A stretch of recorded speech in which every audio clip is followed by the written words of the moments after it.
Hello everybody, and welcome to another puzzle challenge video at chessuniversity.com. This is Ryan Murphy, and in today's puzzle we're looking at another one for players rated under 1,000.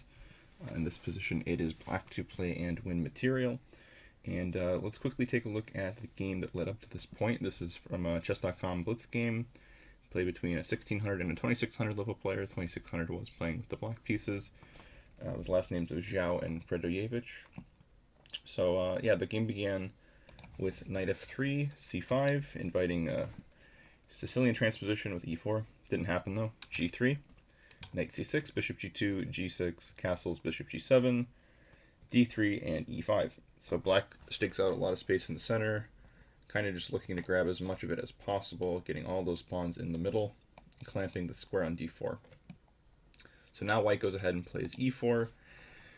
When we have just basically a very good version of a Sicilian, like a closed Sicilian for black. Knight g to e7, c3, d6, knight b to d2, h6, knight to e1, opening up the bishop on g2. And by the way, the move h6 is probably played so that in the future, after black castles and goes for the move f5, they don't have to worry about any kind of knight g5 stuff.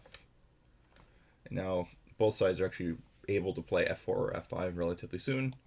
Black castles first, white goes f4, and a typical pattern here is what black does, which is to take and then to block the f-pawn, preventing it from coming to f5 by playing f5. As black, this kind of slows down any attack. White goes knight b3, king h7, just tucking the king away, knight back to f3, bishop e6, activating this last minor piece. Black's got all their pieces in the game now. Queen c2, protecting e4 and exerting some pressure on f5 indirectly.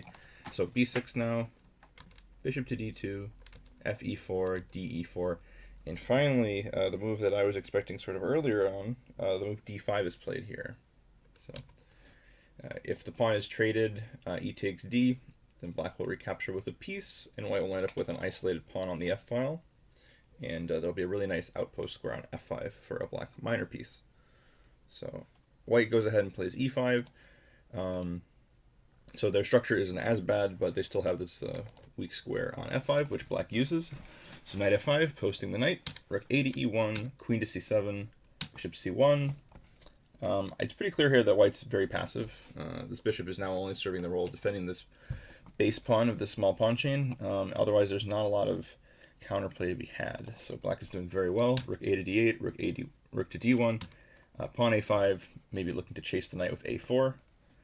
White goes a4 to prevent that idea, and then black goes ahead and plays rook d7 and d4, breaking through in the center. And then c4. Nice idea. So it's a temporary pawn sacrifice, but for this, the d5 square has been gained, which can later be used by the black pieces. And the pawn on d4 is very weak, will be recaptured relatively soon.